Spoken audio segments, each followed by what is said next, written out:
On the day we moved into our new house, I expected the start of a new chapter in our lives, but an unexpected event awaited me. As soon as we finished moving in, another large truck quietly stopped in front of our house. I became a bit anxious and asked my husband, "Is this truck ours?" Then the words my husband cheerfully uttered reached my ears. "Actually, from now on, my parents will live here with us." What, really? Why? I was so surprised that I couldn't find the words to respond. My in-laws went further and said, "If you oppose, we don't need such a daughter-in-law. You can't even show respect for us." At that moment, I couldn't help but burst into laughter. "Does this mean our married life is over?" I asked while laughing. "Huh?" My husband looked confused. This is the moment I, just after moving into our new house, realized there was a big gap between me, my husband, and my in-laws. I, Samantha, a housewife in my 30s, have been married to Victor for 5 years, and we have a lovely 4-year-old son. Initially, I quit my job to focus on the family. But now that our son is a bit older, I've started working again, full-time on weekdays. When I first met Victor, he was very kind and a bit laid back, which I found charming. Above all, I was moved by how he always put me first, which led me to decide on marriage. However, over time, some issues emerged between me and Victor's family. They cared too much about appearances, prioritizing their reputation over others' feelings. This was especially evident during our wedding preparations. They insisted on a grand ceremony, saying, "It's the eldest son's wedding, so it must be grand." I wanted a small, intimate celebration with close friends and family. But my in-laws wouldn't allow it. They argued that a modest wedding would be embarrassing and tarnish the family's honor. Victor's family is not particularly prestigious. His father is just a retired office worker, and his mother is a stay-at-home wife. Their home is just a mere rental, not fancy at all. Yet, they place great importance on how they're perceived externally. They eventually declared they would cover the ceremony costs, unilaterally booking a familiar venue. To avoid premarital conflicts, I reluctantly agreed to their plan, only to later realize it had placed a significant burden on my family. The groom's side, my in-laws, only covered their expenses, leaving my family to bear the rest. And during childbirth, the words my mother-in-law uttered while I was in labor painfully highlighted their values. The baby isn't born yet." I rushed over thinking I'd meet them already. This is a bit boring. Maybe I'll have some coffee while waiting," she casually complained beside my hospital bed. While I was in pain, my mother-in-law relaxed beside me as if at a tea party. "Samantha, are you listening?" She casually spoke to me, enduring pain. Even then, Victor was just an onlooker. He could have shown a bit more consideration. I was once attracted to his laid-back nature, but now it just seemed like insensitivity. Perhaps for him, his parents' behavior was completely normal. And this insensitivity continued after our son was born. Leaving me alone immediately after our son's birth, his parents, calling it a celebration, held a late-night party at our home, demanding snacks and drinks. Even when our son cried, no one made an effort to soothe him. That's why I kept a distance from my in-laws, maintaining only minimal contact. However, there came a time when we inevitably had to engage closely with them. We, a family of 3, were living comfortably in a rented apartment, but as our son grew, we started considering buying a house. Building a house is not just a decision. It's a major undertaking. It starts with finding a land, selecting a construction company, and involves countless meetings right down to the details of the interior. Both of us working, our weekdays were busy. So the meetings for the house were concentrated on weekends. Since it was challenging to take our son to long meetings, we often left him with my parents. But the day before our next meeting, my mother called to say she caught a cold and couldn't take care of him to avoid passing it on to him. When I discussed it with Victor, he suggested, "Why don't we leave him with my parents for a change?" I was reluctant to rely on my in-laws, but Victor didn't wait for my response and called them saying, "Can we ask you to take care of him for a day? Don't worry, it's just for one day. We'll bring a souvenir." Despite my apologies for the sudden request, Victor assured, "It's fine, they'll just look after him for a day," and ended the call. That moment planted a seed of anxiety in me. The next morning, we took our son to my in-laws and headed to our meeting. We bought sweets on the way back for them, appreciative yet eager to leave. As anticipated, my in-laws detained us, inquiring excitedly about the house. "Are you building a single or two-story house? Perhaps one of those trendy garage houses? Are you getting a system kitchen? It must make cooking so convenient for the younger generation. I'd probably cook more if I had one."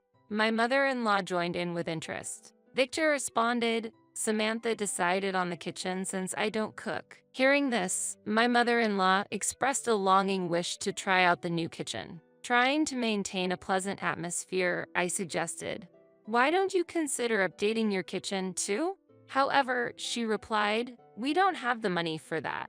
If you're offering, I'd love a renovation." Victor casually said, "Once our house is built, come over. You can even try the kitchen." The kitchen is like a sanctuary to me, and the thought of others using it felt intrusive. After enduring more house-related questions, we were finally freed 2 hours later. On the way home, I shared my concerns with Victor. "Your parents seem very interested in our house, but they're not planning to live with us, right?" He reassured, "No, the house is for our family, and the kitchen is for you to use however she likes." Trusting his words, I calmed down. Since then, my in-laws became more involved in our house planning, offering to watch our son during meetings and suggesting various design ideas. "Show me the blueprint, let me give you some advice," my father-in-law would say, inquiring about the bathroom and living room sizes. He even advised on future-proofing the house. "It's good to have handrails at the entrance for when you're moving things around." My mother-in-law suggested a guest room would be calming and inquired about the kitchen sink height, too high, and it'll be hard to cook if you hurt your back. Their involvement grew, with advice on even the tiniest details. When I explained about the height of the sink, my mother-in-law immediately remarked, "This is a bit inconvenient for me to use." She advised, "It would be better if it were a bit lower." "It doesn't suit my height," to which I inadvertently responded, "I designed it to be most convenient for me." Hearing this, my father-in-law joined in, asserting, "The house isn't just for you alone. Victor will use it too, so it needs to be convenient for everyone." Though he said it's for everyone, I couldn't help but think, do I have to change everything just for the occasional visits of my in-laws? I glanced at Victor for support, but he just silently nodded. I began to wonder, for whom are we really building this house? With such exchanges recurring, my spirit wore down. I approached Victor, suggesting, "Let's stop leaving our child with your parents and ask them not to interfere with the new house discussions." However, Victor didn't see my point, saying, "They are doing us a favor when they look after our son. What's the big deal if they give some input? Aren't you overreacting?" I pressed further, "But don't you think your parents are pushing their opinions too much? Are they planning to live with us?" Victor suddenly got angry and shouted, "How many times do I have to say it? The house is for our family. If you keep nagging about this, we might as well divorce." I was confused. How did a discussion about the new house lead to talks of divorce? From then on, Victor started to threaten divorce over trivial matters. On another day, my in-laws visited and reignited the conversation about the new house. "Shouldn't we rethink the location of the bathroom?" my father-in-law suggested, and my mother-in-law agreed. Yes, this way would be more convenient. Victor was ready to call for changes, aligning with their opinion. When I firmly stated, "This part is already decided," my father-in-law became irritated. "It's not your place to speak. You should respect the opinions of your elders," he scolded loudly. My mother-in-law added subtly, "We're saying this for your own good." Yet, there was a coldness to her words. With no support from Victor, who lightly remarked, "They're just trying to help. Why not listen a bit?" My father-in-law turned to Victor and said, "Couldn't you have found a more understanding woman?" Victor responded, "Don't say that, Dad. Samantha, apologize. Otherwise, we're heading for divorce." I could only respond with disbelief. Internally, I felt at my limit. The relationship with my in-laws was always challenging, but recently Victor has become increasingly submissive to them.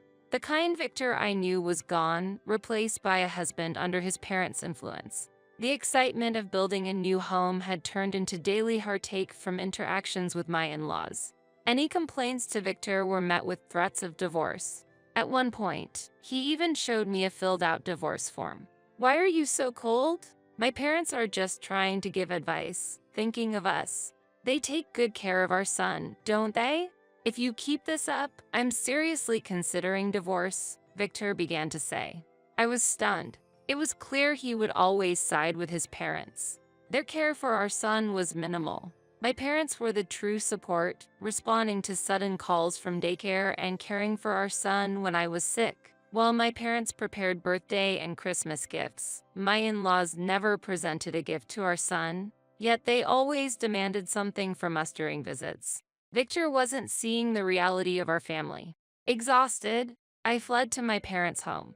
Seeing my state, my mother immediately sensed something was wrong and kindly asked, "What's the matter? Are you troubled by something?"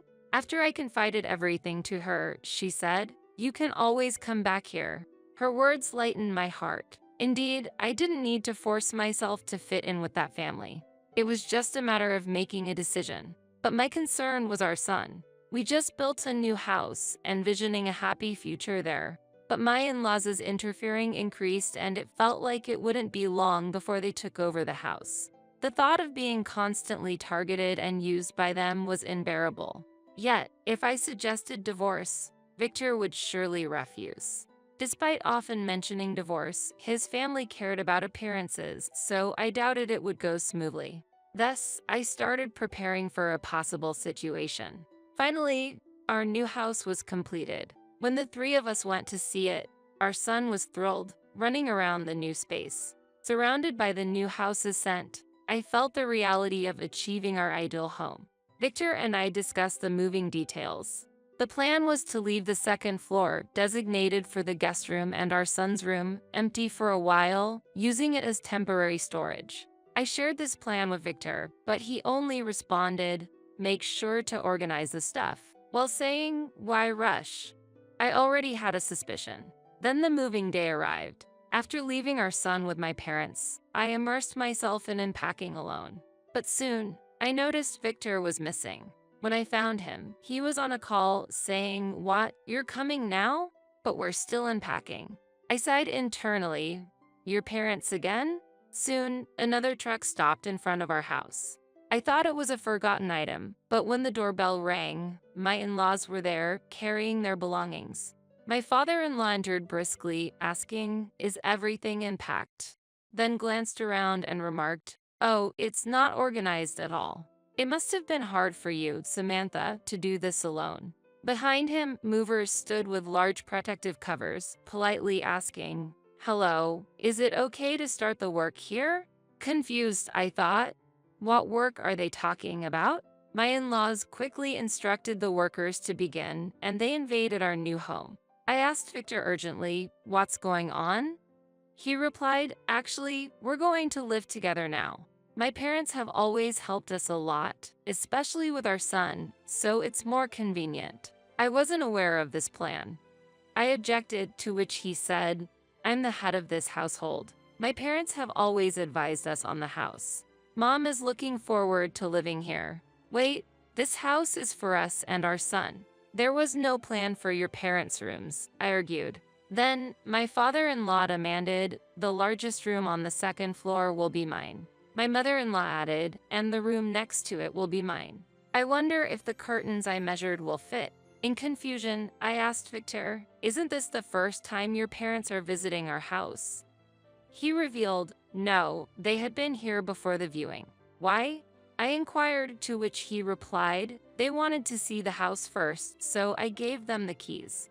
At that moment, anger surged within me. I couldn't believe that my in-laws had inspected the house we put our hearts into and even decided on their rooms without us. "Why didn't you consult me? This is our family's home.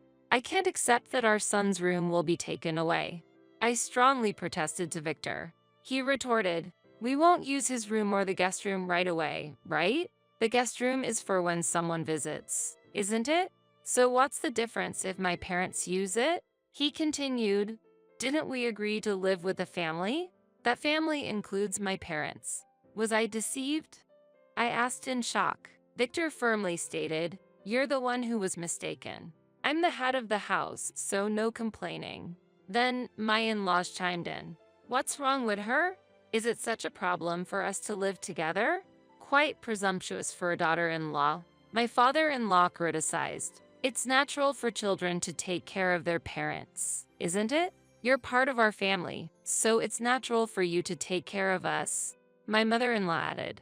But we built this house for our family to live in. Even the kitchen was designed for me to use, I counted. You will do the housework, right? So there's no problem, my mother-in-law stated. A daughter-in-law doing household chores is only natural, my father-in-law added. So, you're saying you won't do any housework? I questioned. Of course. What a noisy daughter-in-law. Victor, you don't need such a wife. Divorce her. My father-in-law shouted. Victor also declared, don't talk like that to my parents. We really will get a divorce. There it was, the mention of divorce. So, you're considering divorce, aren't you? Huh? At the moment, I couldn't help but laugh. We're practically divorced already, aren't we? I said, while Victor and his parents looked shocked. We're not legally divorced yet, I mentioned, presenting the filled-out divorce papers to him. What's this? Victor exclaimed. The divorce papers you handed me while saying I'll divorce you. Don't you remember? I retorted. That was a joke, he claimed, but I challenged, threatening divorce every day. And it's a joke? We're a couple, aren't we? Just a joke, he tried to explain. I could only respond with a bitter smile. I've never heard of someone considering threats as jokes. Plus, I've recorded everything you've said, all your threats, I announced. Victor, in shock, exclaimed, What? Yes, I'm taking these recordings to a lawyer. We're getting a divorce, I declared. Victor, now panicked, asked, But what about this house? I wanted a happy life here with you and our son. But it seems you didn't. Go ahead, live here with your parents, I stated. Then I added, once we're divorced, return the $50,000 I contributed as down payment. And don't forget about child support. I'll be raising our son. With that, I took out a cardboard box I had prepared in advance. Inside were bags and backpacks filled with mine and my son's belongings, prepared just in case. Knowing that my in-laws were trying to take over the house and that Victor was complicit, I realized that divorce was my only option. However, Victor, who was concerned about appearances, wouldn't agree to a divorce quickly. The divorce papers were prepared by Victor, but I decided to use them. He might think it's just a threat, but since he had already filled them out, I used them to my advantage. However, I had to confirm his intent to divorce to avoid the divorce being invalidated, so I also made recordings. He probably thought I didn't have the courage to divorce him, especially with a young son involved. But I'm not alone. My parents support me, and I can't imagine what would happen to my son if we continued living with his family. Therefore, the best option was to divorce and leave. My parents have supported me and welcomed my son and me. This is your home, they told me as I arrived with my belongings. At the lawyer's office, I submitted the recorded data and the divorce papers to formally start the divorce process. Over the next week, Victor contacted me multiple times, but my decision was firm. I believe it was the best choice for my son and me. While I avoided Victor's calls, numerous messages were left on the answering machine, mainly about the house mortgage, with no mention of our son, apologies, or his parents. It seemed Victor was more concerned about the mortgage than the issues with his parents. No surprise there. Victor had no savings, often spending on hobbies like casinos and slot machines.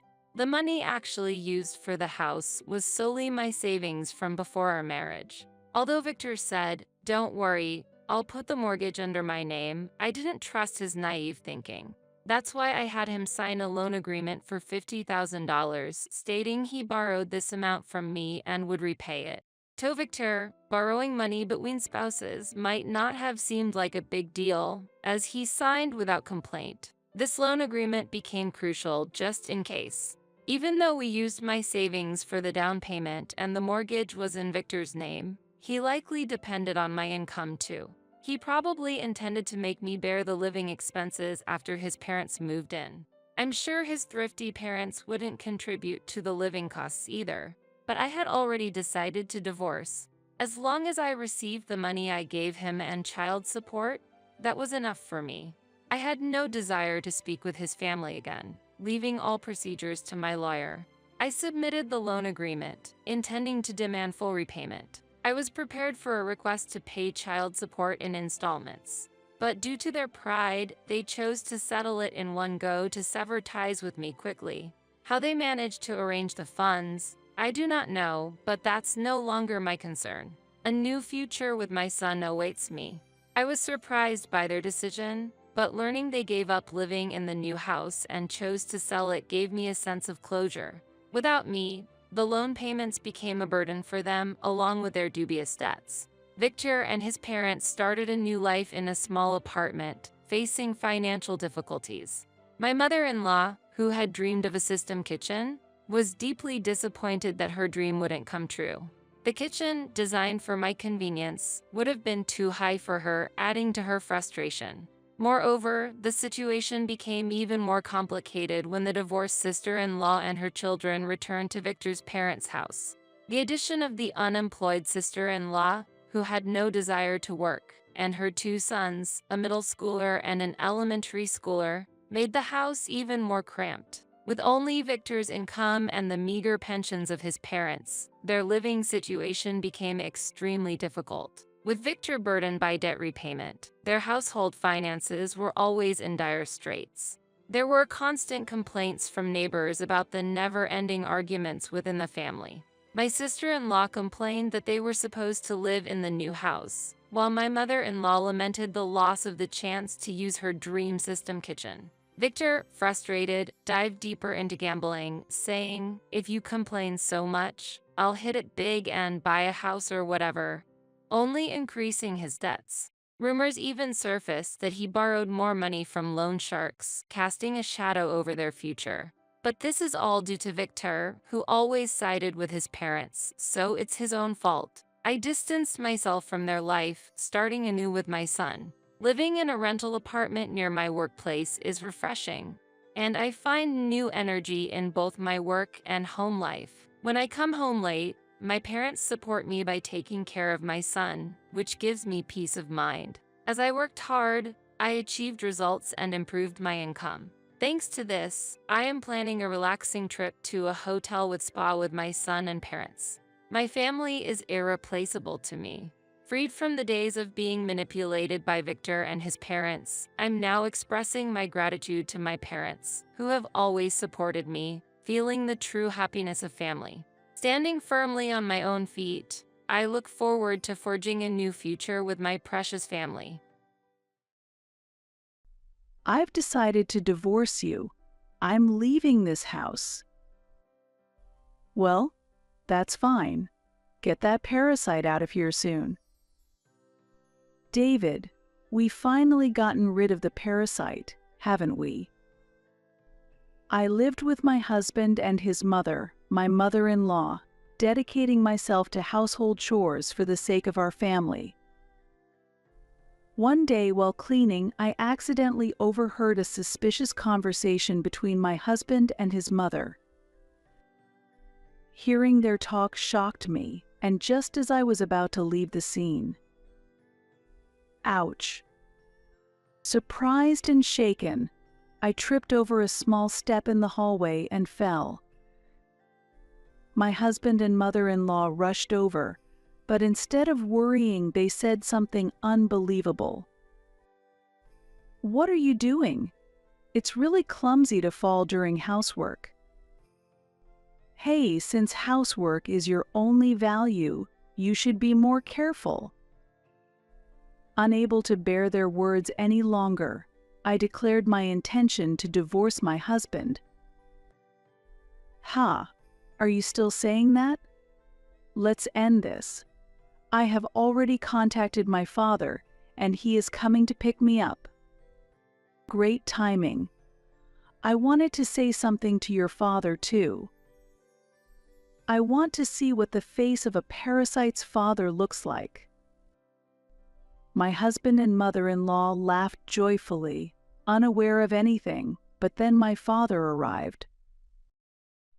Emma, did you wait? David, playtime is over. What? Why is Mr. Hanson here? Really? At the sight of my father, my husband and mother-in-law turned pale and started trembling. Their reaction has a background, but this moment was also changing the lives of two people who had only seen me and my sister-in-law as mere tools. I'm Emma Simpson, 28 years old. I'm a part-time working housewife. I grew up in a single-father family. It's not because my parents divorced and my father had custody. I will explain the details now. Hey, make sure to check both right and left when crossing the street, and raise your hand when the light turns green to cross, okay? Yes, Mom, I'm fine. As a child, I often went for walks and shopping with my mother. During these times, she always held my hand and taught me traffic safety rules. This day was no exception, as I was walking as usual with my mother. Hey, Mom, that car is strange, isn't it? It keeps running even though the signal is red. Oh, really? But I'm sure it will notice and stop. Thinking so, we were crossing the pedestrian crossing when... Really? It's not stopping, coming straight at us. Emma, be careful. Ah. The car did not show any sign of stopping and charged forward, causing my mother to step in front of it to protect me, and she was hit by the strong impact. Thanks to my mother's sacrifice, I only suffered minor scrapes. Mom, please wake up. Respond to me. My mother was bleeding profusely and was unconscious on the ground. Bystanders immediately called an ambulance, and she was rushed to the hospital, but it was too late. My mother passed away, never to return. Mommy, as a child, I couldn't fully grasp the reality and cried intensely. But it was my father who supported me then. Your mom protected you, Emma, so she must be happy with that. She will watch over you from heaven. If you keep crying, Mom will worry and cry in heaven too. Okay, I won't cry anymore. My mother's death in a traffic accident was deeply saddening, but with my father's words, I etched them into my heart and accepted reality. Surely, Dad must be sad too.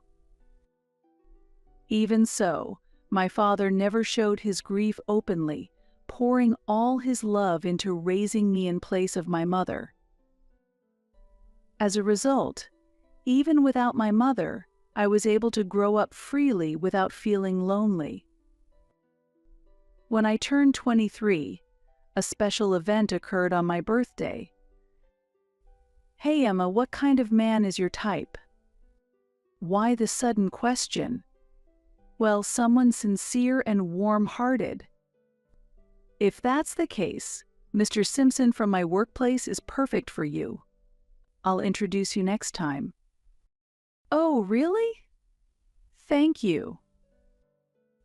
Following that conversation, my friend decided to introduce me to this man. Nice to meet you. I'm David Simpson. I've heard about you, and you are truly beautiful. Ah, thank you. I'm Emma Hanson. David, you are also very refreshing and wonderful. David was introduced by a friend as a businessman 2 years my senior. He was skilled in sales work and expected to be promoted in the future, despite his young age. Both his appearance and conversation made a good impression, and I genuinely felt he was the ideal partner. David, how do you spend your weekends? I often go fishing. Would you like to join me next time? That would be lovely, please. We enjoyed fishing together and shared many conversations over our dates. We started dating 6 months after we met, and a year after we met, a significant development occurred. Emma, I deeply love you.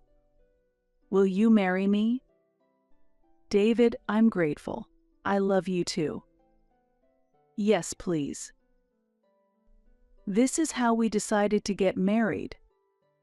However, our marriage could not proceed through the usual processes. There were specific circumstances for this reason. I'm sorry we couldn't meet your parents or have a wedding ceremony. I know you were looking forward to that. Indeed, I was looking forward to it, but it can't be helped. A global infectious disease is spreading. Indeed, it's unbelievable that we were able to deepen our relationship to this point and proceed with marriage before the global infectious disease spread. Because of this background, we submitted our marriage registration without having a wedding ceremony or meeting with parents. Even after marriage, we continued to live happily together. Our life together was very happy, but a year into our marriage, a greater joy came our way. Wow, she's so cute. Thank you for being born. Your name will be Claire. She's really cute. Claire, it's Daddy. Hey, David, you are totally smitten with little Claire, aren't you? A lovely daughter was born into our family. At that time, I think I felt the happiest I've ever been in my life. From now on, maybe our family will grow, and we might spend happy days together as 3 or more. Back then, I was quite optimistic about it. However, that happy atmosphere suddenly changed 3 years later. I was 28 years old at the time. When our daughter turned 3 and started going to kindergarten, my husband brought up an unexpected issue. My mother called, and she said that my father has passed away. She's alone and worried, so let's move in and live with her at our family home. Living with your mother? Are you serious? Of course. What's wrong? Do you hate the idea of living with my mother? No, it's not that. But it's so sudden? Strangers are strangers. We can't just move in together like this. Since we hadn't had a wedding ceremony or met face to face, I didn't know much about my mother-in-law. So the idea of suddenly living together was quite unsettling. Anyway, it's already decided. I'm worried about my mother, so it's only natural. Even if you say that. He was so adamant about his stance that I felt it was impossible to coexist with this man any longer. However, I thought it might be worth a try and reluctantly agreed. Because we had a daughter, I couldn't simply think about separation, and as a result, it was decided we would live with my in-laws. My father is also living alone at home. Even though I thought about this, the atmosphere was not receptive, so I gave up on saying it. David, welcome back. Oh, Emma is here too. And this must be my granddaughter Claire. She's very cute. Ah, Mother, nice to meet you. Sorry for not coming to greet you sooner. That's okay. There was an epidemic, after all. It can't be helped. I really appreciate you saying that. Thank you. Thus, my mother-in-law warmly welcomed me and my daughter. Being the mother of my husband, she must be a kind person, right? I wanted to believe that, but a slight doubt remained in my mind. Maybe her kindness is only temporary. I thought this after seeing my husband's behavior when we decided to live together. Previously, he had always prioritized me and treated me with care. Despite this, he pushed his opinion unilaterally this time. I was concerned that my mother-in-law might eventually show her true nature and neglect me, leaving me uneasy. Living with my in-laws, I was constantly fearful of when my mother-in-law might reveal her true colors, but 6 months passed without incident. Maybe I'm being too wary of my mother-in-law. While I was thinking this way, a new person appeared, and the situation rapidly progressed. I'm home. Hey, listen, David. Lucy is back. Lucy, say hello. I'm home. It seemed my mother-in-law had been out, but as soon as she returned home, she excitedly spoke to my husband. Next to my mother-in-law stood a woman of about my age, modestly introduced as Lucy. Oh, Lucy, you're back. Where have you been wandering? Hey, David, who is Lucy? Ah, Emma. I hadn't told you yet, but she's my sister. What? I had no idea you had a sister. I was stunned by my husband's words. I had never heard that my husband had a sister, and her return was sudden. Looking at my husband and mother-in-law, it seemed she had returned for some reason. What will happen to our lives from now on? Who exactly is this sister-in-law? I was filled with anxiety about how our lives would change in the future. Another concern stood out: the noticeably protruding belly of my sister-in-law. Excuse me, Lucy. Nice to meet you. I'm David's wife, Emma. This might be a bit rude, but is that belly perhaps? Yes, as you guessed, I'm pregnant.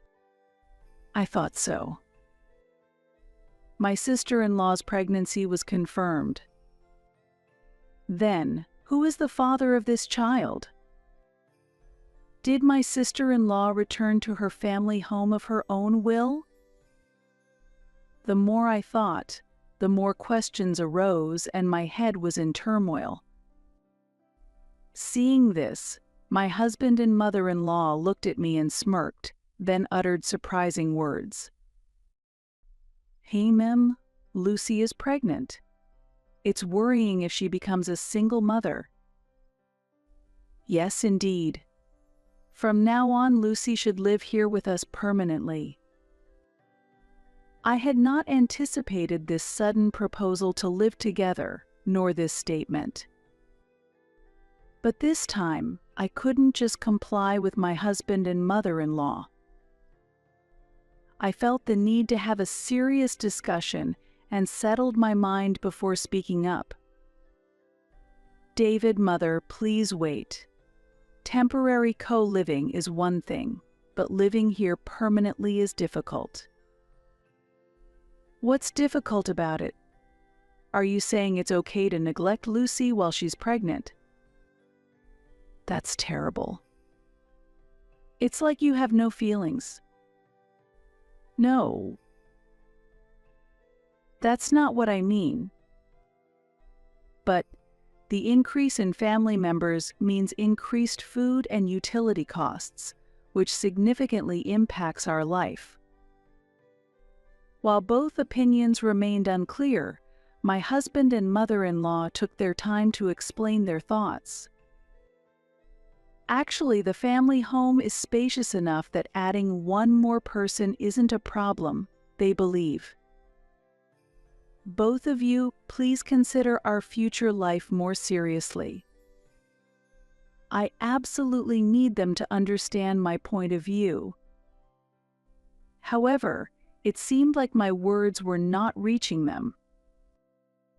The next moment, they said something outrageous. "Emma worries too much. It'll be fine. In fact, having one more person might even make our lives easier." Yes, that's right, as David says. That's why we truly welcome Lucy. What? What do you mean? At that time, I couldn't understand their reasoning at all. But soon after, I would come to understand the true meaning behind their words. I can't believe they were thinking such things. This incident happened one day while I was cleaning the house. I noticed my husband and mother-in-law talking earnestly about something. They both had quite sinister smiles on their faces, and while I told myself that eavesdropping wasn't good, I couldn't help but be drawn to their conversation and couldn't leave. Unaware of my presence, my husband and mother-in-law continued their conversation. "Hey, Mom, it's really helpful that Emma is better at housework than I thought." "Yes, really, David? You got a good wife." Is this a compliment to me? It seems they are satisfied with my housework skills, but something doesn't sit right. Why would they talk like this about me when I'm not around, despite never praising me directly? As I pondered their reasons, they continued their conversation, and their true intentions became clear. Emma is good at housework, and although Lucy is currently unemployed due to her pregnancy, she has qualifications that could lead to a high income in the future. If we use these two wisely, our household will be secure. What does that mean?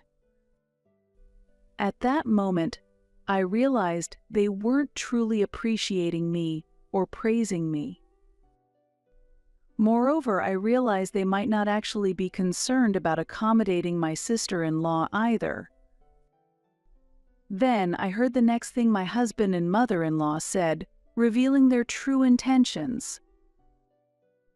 "Let's keep using Emma like a housemaid, and Lucy as a cash cow to support the household." That's a brilliant idea, David.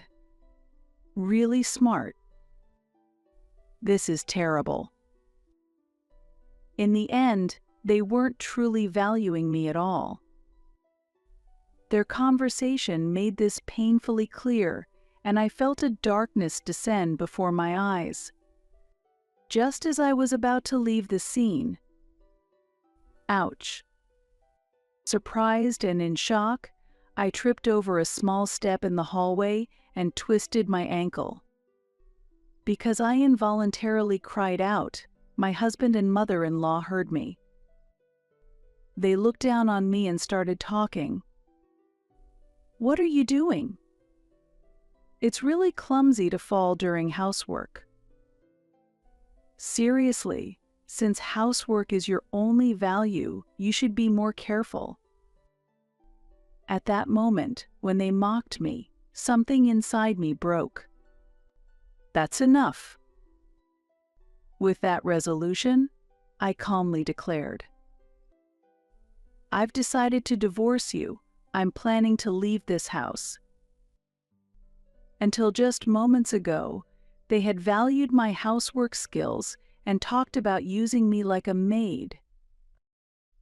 Even without love, they would surely be troubled without me.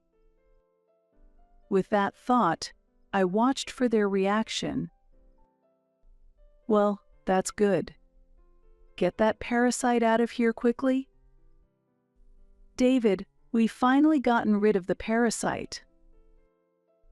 I couldn't believe they would insult me further at this timing. I only work part-time and have a small income. Meanwhile, my husband has been a full-time employee, climbing the corporate ladder to a high position since we met. To think he was looking down on me like this deep inside. Huh, are you still saying that? Let's end this. I have already contacted my father, and he is coming to pick me up. Great timing. I wanted to say something to your father, too. I want to see what the face of a parasite's father looks like. With that, I explained everything to my father. They were still laughing carelessly, unaware of anything. Their expressions changed a few minutes later when my father arrived. Emma, did you wait? David, playtime is over. What? Why is Mr. Hansen here? Really? Their faces turned pale as my father approached. Wait, you know Mr. Hansen too, Mom. Yes, actually, you too, David. Why? As my mother-in-law asked, my husband began to talk about his unexpected connection with my father. Actually, Mr. Hansen is a key executive at our company's major client. I never imagined he'd be Emma's father. What a thing. We should have checked properly. This is a big problem. So, what's the big deal? But why are you panicking too, Mom? That is. As my husband asked, my mother-in-law looked away and stumbled over her words, so my father explained their relationship instead. Actually, your mother was responsible for the accident that killed my wife. What? Unbelievable. Why would you do such a thing? Shocked, my husband could not hide his astonishment. Meanwhile, my mother-in-law, now that her past was exposed to her son, was visibly disturbed and held her head. Your mother hasn't finished paying the compensation for that time. I thought she was making steady payments, but seeing such behavior doesn't seem like she's reflecting. No, that's not true. It seems like Emma is misunderstanding something. Misunderstanding? Emma, is that really the case?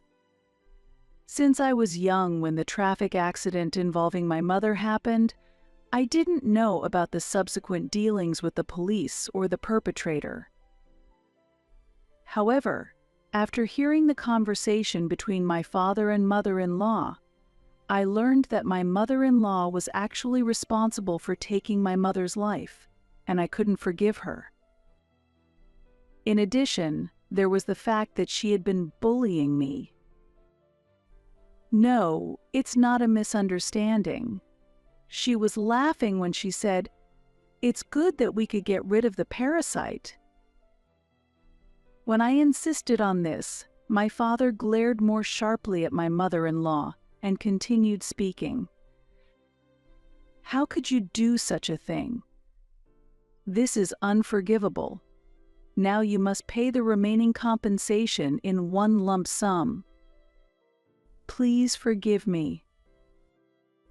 There's no way I can forgive you. And David, I have continued dealing with your company out of respect for Emma until now, but I will reconsider our transactions from now on. Please, don't do that. At this demand, my husband and mother-in-law sank to their knees, heads bowed. Maybe this will make them reconsider. That thought vanished in a moment. My husband and mother-in-law, as if they had realized something, their eyes lit up and they started discussing. Him?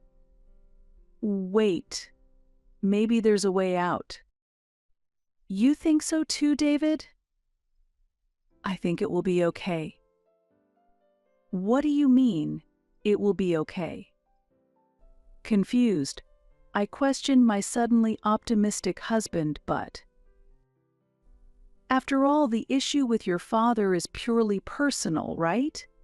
Even if we have to reconsider the deal because of it, it won't affect our connections with other companies, so finding new clients will be fine.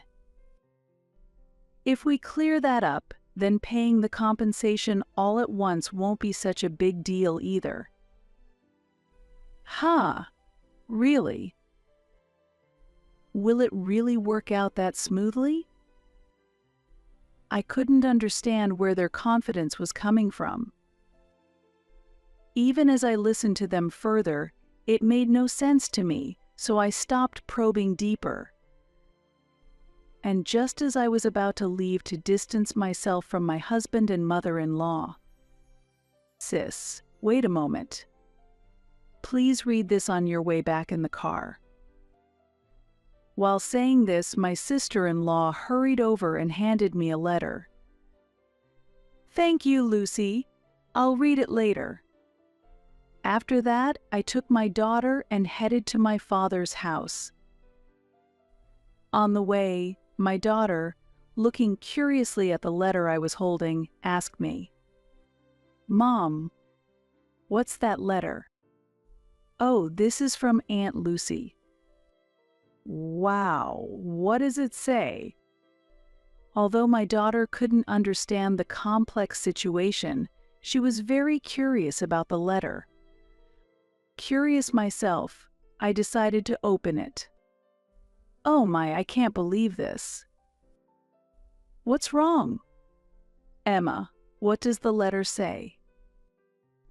My father, intrigued by my surprised outburst, asked about the contents of the letter. Responding to him, I decided to explain what was in the letter. Actually, it seems that their family favored David, the son, as they grew up. It looks like Lucy was also horribly mistreated by my mother-in-law and David, treated almost like a slave. What? That's terrible. While we were discussing this, my husband and mother-in-law had been treating me as nothing more than a maid, and my sister-in-law as a cash cow. Reflecting on it, when my sister-in-law came back, she was downcast and clearly didn't look well. Continuing the conversation with my father, I added, "She couldn't stand it anymore and left home 2 years before we got married." "I see. That story makes sense, given their behavior." "Yes, exactly." As I read more of the letter, my sister-in-law mentioned the father of her baby. After leaving home, she happened to meet a man and fell in love, got married, and eventually became pregnant. However, she was spotted by a friend of my mother-in-law during a prenatal checkup, and the news got back to her. As a result, she was forcibly brought back home to live together. So that's why Lucy is considered a single mother. It was natural for my father to be puzzled. From this alone, it's clear that my mother-in-law acted on assumptions without verifying facts. Lucy's husband was stationed overseas, and she was managing the home alone. But that assignment is supposed to end soon. Lucy's letter mentioned a plan to somehow escape this situation as soon as her husband returned. My husband and mother-in-law were under the impression that my sister-in-law was a single mother, but in reality, she has a husband. I wonder what Lucy will do now. Although I've received thanks from her for the care I provided them at home. Well, there are concerns, but since it seems she is not a single mother and she sent you such a letter, she might be quite prepared for what's next. Yes, we just have to trust Lucy. Accepting my father's words, I resolved in my heart to believe in and support my sister-in-law. looking more closely at the letter. Lucy said, "This is a small token of thanks," and she included $300. I didn't intend to make her feel so obliged. What will become of my in-laws' home now? Amid these worries, the thought of their household possibly plunging into chaos brought a smile to my face. Later, I was able to receive the compensation and child support in one lump sum from my husband and mother-in-law. 3 months later, while I was living peacefully with my father and daughter at home, the phone suddenly rang. I wonder if that's a call from David. What could it be about? The compensation and child support have already been settled. Still, I decided to answer the phone. "Emma, Lucy has taken her child and gone somewhere. Do you know where Lucy is?" "What's going on all of a sudden?" "Lucy is probably overseas, I think." "What? How do you know that?" I was a bit puzzled when I was asked over the phone why I knew something after being questioned. I sighed and decided to explain why I knew. Lucy gave me a letter when I was leaving the house, and it mentioned her husband who is overseas. "Is that so?" "Then you might know which country he's in, right? Can you tell me?" Saying that, my ex-husband was desperately trying to find out her location. Unfortunately, I don't know the exact location. The letter mentioned that he was on an assignment overseas, but it didn't specify which country. I'm sorry, but I don't know. That's problematic. I'm in trouble without her. When I told him that her whereabouts were unknown, my ex-husband murmured weakly, clearly disappointed. "Why are you so upset? What happened?" Feeling his despair over the phone, I couldn't help but ask. Then my ex-husband began to elaborate on his situation. "Actually, both my mother and I were relying on Lucy's savings. Since she disappeared, life has suddenly become tough." "Why would that be?" "David, you still have a job, and your income should be stable, right? Setting aside my former mother-in-law, who is a housewife, my ex-husband should still be working. The compensation and child support have been paid, and his income should be fully available for their living expenses. Actually, after we lost the deal with my father-in-law's company, I was demoted due to being held accountable. I tried to establish deals with other companies, but it didn't work out. So your income decreased because of that?" "Yes, that's right. If you understand, then please don't make unnecessary comments." David clearly couldn't hide his irritation while discussing this. However, with proper financial management according to their income, they should be able to support themselves adequately. There must be another reason they can't. "Hey David, aren't you trying to maintain the same lifestyle as before, even though your income has decreased?" "Huh? What are you talking about?"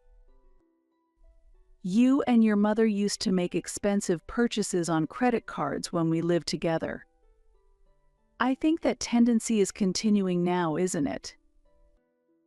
"Yes, that's true. In fact, my ex-husband and his mother have always had a tendency to spend excessively. Especially my ex-husband, he repeatedly made unnecessary expenses, burdening our finances. When Lucy started living with us, I felt that her joining was further straining our finances and making life more difficult. The reason lay in my ex-husband and his mother's deep-rooted habits of wasteful spending. Therefore, it wasn't difficult to identify the cause of their financial hardship. Anyway, please face reality. You and Mother should take responsibility for the consequences of their choices. Relying on Lucy to solve your problems is entirely inappropriate. After making this clear to my ex-husband, I ended the call, added his number to the block list to prevent further contact, and also blocked him on Messenger. Since then, neither my ex-husband nor his mother has visited me, but one day I happened to meet the friend who introduced my ex-husband to me at a street corner. From that friend, I was able to learn in detail about my ex-husband's current situation. Emma, after your separation, it seems David has been struggling financially. He's been chased by credit card repayments and finally had to give up his house and start anew in a cheaper apartment.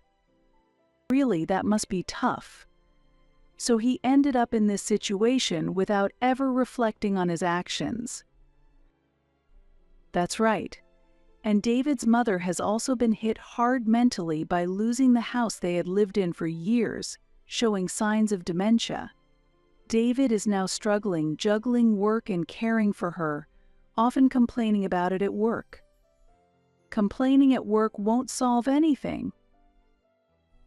After hearing about my ex-husband from the friend, I truly felt pity, but he had tried to use both me and Lucy to suit his own convenience. Thus, I felt no sympathy for him, rather. I felt relieved to hear the news. When my friend finished speaking, he apologized for introducing my ex-husband, but I had also believed he was a good person at the time, so there were oversights on my part as well. I expressed my intention to maintain a good relationship with my friend in the future. Let's have coffee together again sometime. With that, we parted. Later, supported by my father, I found employment and started working while living at my parental home. One day, I found a letter from Lucy in the mailbox and decided to open it with interest. Oh, haha, Lucy, that's really great. Reading the words written in the letter, a smile spread across my face. At that moment, my daughter approached me curiously. Mom, what's up? Did something good happen?